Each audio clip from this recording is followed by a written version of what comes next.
Martin Kemp has shut down any possibility of reuniting with his Spandau Ballet bandmates, explaining that part of his life is a closed story and he would be physically sick if he was asked to go on tour again. Martin, his brother Gary Kemp, Tony Hadley, Steve Norman and John Keeble formed the band in 1979. After a string of hits, they went their separate ways in the 1990s after a row about royalties. After reforming in 2009, lead singer Tony Hadley left the group in 2017, and despite a brief spell with new singer Ross William Wilde, the band hasn't performed since 2019.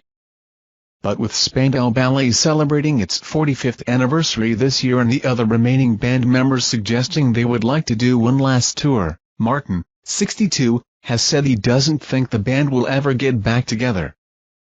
"For me, it's a closed story," he told podcast Celebrity Catch-Up, "life after that thing I did.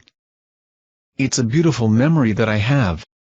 Sometimes when I look back at Spandau, it's kind of like I'm looking at somebody else.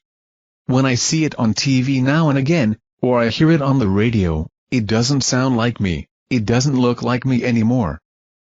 It's a young boy that had an incredible experience and I find it removed from being me. And I think that's the best place for it in some ways." The actor added that while Spandau's fans would like to see it get back together, he doesn't think it ever will. He continued, "The five of us had the most beautiful experience that you could ever get. At the age of 18, I was flying around Europe in Learjets and partying like you could not imagine. Being a rock star is a great experience. But do I want to go back there? I think if somebody gave me a ticket to go around the world on tour now, I'd be physically sick. So I'm quite happy with what I do now."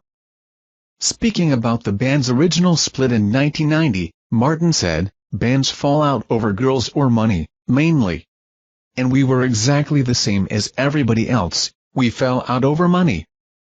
I'm really pleased that we didn't fall out over personal relationships and girls and our wives. The fact that we fell out over money, I can handle that. That's just business. And business is a part of what we did."